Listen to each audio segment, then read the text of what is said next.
নিয়ে বাংলাদেশকে কঠোর বার্তা আদানির। বিদ্যুৎ বিক্রির বকেয়া অর্থ পরিশোধের ব্যাপারে বাংলাদেশের নতুন অন্তর্বর্তী সরকারের প্রতি কঠোর বার্তা দিয়েছে ভারতের আদানি গ্রুপ। পাওনা বেড়ে চলার প্রেক্ষাপটে এই সতর্কবার্তা দেওয়া হয়েছে বলে এক প্রতিবেদনে জানিয়েছে যুক্তরাজ্য ভিত্তিক গণমাধ্যম ফাইন্যান্সিয়াল টাইমস। ফাইন্যান্সিয়াল টাইমসের ওই প্রতিবেদনে বরাতে ভারতীয় গণমাধ্যম ইকোনমিক টাইমস সোমবার জানিয়েছে ভারতের ঝাড়খণ্ডে 1600 মেগাওয়াটের গড্ডা কেন্দ্র থেকে বিদ্যুৎ ক্রয় বাবদ আদানির কাছে বাংলাদেশে বকেয়া 500 মিলিয়ন বা $50 কোটি হয়েছে। এই পরিস্থিতিকে আদানি গোষ্ঠী টেকসই নয় বলে বর্ণনা করেছে। বিদ্যুৎ কেনা বাবদ এই বকেয়া মোহাম্মদ ইউনূসের নেতৃত্বাধীন সরকারের জন্য একটি গুরুতর চ্যালেঞ্জ হিসেবে দেখা দিয়েছে বলে ইকোনমিক টাইমস মনে করছে। গত মাসে শেখ হাসিনা সরকারকে হটিয়ে অন্তর্বর্তী সরকার ক্ষমতা নেয়। আদানির কেন্দ্র থেকে বিদ্যুৎ কেনা সহ শেখ হাসিনার আমলে করা বিভিন্ন ব্যয়বহুল অবকাঠামো চুক্তির সমালোচনা করেছে নতুন সরকার। ফাইন্যান্সিয়াল টাইমসের কাছে পাঠানো এক বিবৃতিতে আদানি পাওয়ার বলেছে যে আর্থিক চাপ সত্ত্বেও তারা বাংলাদেশে বিদ্যুতের নির্ভরযোগ্য সরবরাহ বজায় রাখতে প্রতিশ্রুতিবদ্ধ।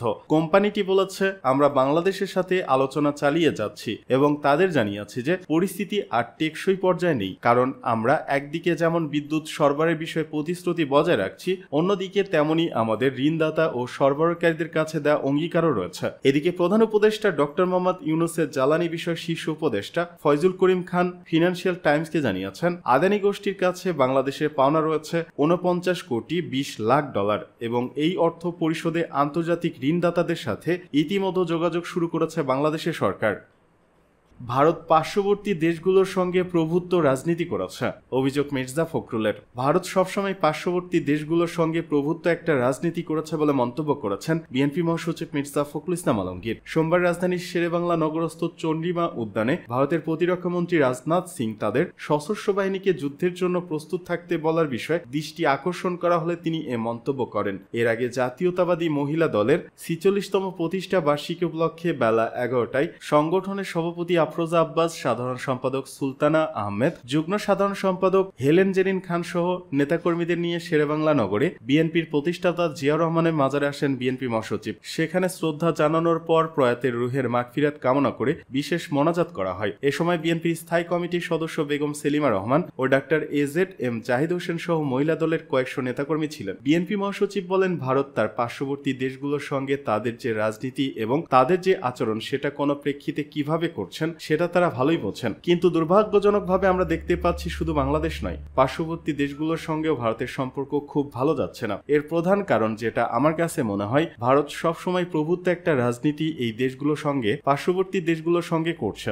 যেটা ভারতের জন্য শুভ বয়ে আনবে না, পার্শ্ববর্তী দেশগুলোর জন্য শুভ হবে না। মির্জা ফখরুল বলেন, পারস্পরিক সম্মানের ভিত্তিতে, মর্যাদার ভিত্তিতে, পারস্পরিক স্বার্থের ভিত্তিতে সম্পর্ক গড়ে তোলা উচিত বলে আমরা মনে করি। বলেন, দীর্ঘ প্রায় 16 বছরে ফ্যাসিবাদী আওয়ামী শাসনের হাত থেকে ছাত্র জনতার আন্দোলনের মাধ্যমে দেশ মুক্ত হয়েছে। এই বিপ্লবে দেশের অসংখ্য ছাত্র জনতা এমনকি নারী ও শিশু প্রাণ দিয়েছেন। এই গণতন্ত্র পুনরুদ্ধারে নারীদের যে অবদান সেটাকে আমরা কখনোই অস্বীকার করতে পারবো না। তিনি বলেন, আমরা বিশ্বাস করি দেশে খুব শিগগিরই আজকে যে অন্তর্বর্তীকালীন সরকার প্রতিষ্ঠিত হয়েছে, যারা জনগণের রায় ও মতামতের উপর শ্রদ্ধা প্রদর্শন করে যত দ্রুত সম্ভব সংস্কারগুলোকে সম্পন্ন করে দেশে নির্বাচনের মাধ্যমে জনগণের ক্ষমতা জনগণের হাতে তুলে দেওয়ার ব্যবস্থা করবে। এক প্রশ্নের জবাবে মির্জা ফখরুল বলেন, আমরা বারবার করে বলেছি, 2 বার দেখা করেছি অন্তর্বর্তীকালীন সরকারের প্রধান উপদেষ্টার সঙ্গে। প্রতিবারই আমরা বলেছি যে সংস্কারগুলো করতে চান সেগুলো জনগণের সামনে তুলে ধরা এবং সেটার সময় নির্ধারণ করা, যাতে করে সুনির্দিষ্ট একটা যৌক্তিক সময়ের মতো নির্বাচন অনুষ্ঠানের মধ্য দিয়ে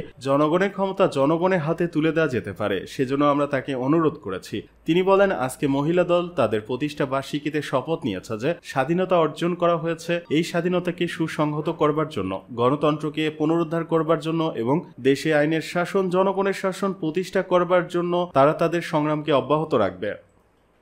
বাংলাদেশকে নিয়ে কটূক্তি জনগণ মেনে নেবে না, জানালেন ফারুক। আপনি হিন্দুস্তানের রাজা হতে পারেন, কিন্তু বাংলাদেশের কিছুই না। বাংলাদেশ নিয়ে কটূক্তি করবেন, এদেশের জনগণ এটা মেনে নেবে না বলে মন্তব্য করেছেন বিএনপি চেয়ারপারসন উপদেষ্টা জয়নুল আবেদিন ফারুক। ভারতের প্রতিরক্ষামন্ত্রী রাজনাথ সিং এর উদ্দেশ্যে সোমবার জাতীয় প্রেস ক্লাবের সামনে এক অবস্থান কর্মসূচিতে অংশ নিয়ে এ মন্তব্য করেন ফারুক। জাতীয়তাবাদী মোটর চালক দলের উদ্যোগে খুনি হাসিনার দোসররা এখনও রাষ্ট্রীয় গুরুত্বপূর্ণ পদে বহাল থাকার প্রতিবাদে এবং দ্রব্যমূল্য বৃদ্ধির সিন্ডিকেট হোতাদের চিহ্নিত করে গ্রেপ্তারের দাবিতে এ অবস্থান কর্মসূচি পালিত হয়। জয়নুল আবিদিন ফারুক বলেন, হাসিনা বাংলাদেশে গণতন্ত্র হরণ করে অসংখ্য মায়ের বুক খালি করেছে। ইলিয়াস আলী চৌধুরী আলম সহ অসংখ্য বিএনপি নেতাকে গুম করেছে। সেই শেখ হাসিনা আজ আর নেই, ভারতে পালিয়ে গেছে। তাই আজ আমরা স্বাধীনভাবে কথা বলতে পারি। তিনি বলেন, আজ শেখ হাসিনা নাই, তারপরও কেন আমাদের রাজপথে দাঁড়াতে হবে? কারণ আমাদের ভয় হয়। শেখ হাসিনার 16 বছর শাসনে বাংলাদেশের অর্থ লুটপাট করে বিদেশে পাচার করেছে,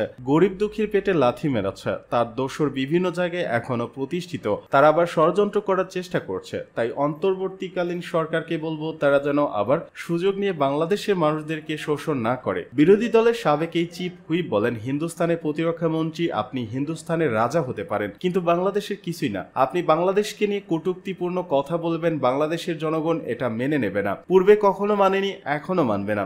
আপনি বাংলাদেশকে বাজারে রূপান্তরিত করবেন, সেটা হবে না। আপনি এটা শেখ হাসিনার গোলামের সরকার পান নাই, এটা কিন্তু আবু সাইদের রক্তের সরকার, ছাত্র জনতার গণ আন্দোলনের সরকার। এই সরকারকে অবহেলা করার কিছু নাই। অন্তর্বর্তী সরকারের উদ্দেশ্যে তিনি বলেন, আওয়ামী লীগের দোসরা এখনো বিভিন্ন অধিদপ্তর মন্ত্রণালয় শপথে বহাল আছে। তারা এখনো থাকে কি করে? অবিলম্বে তাদের ব্যবস্থা করুন।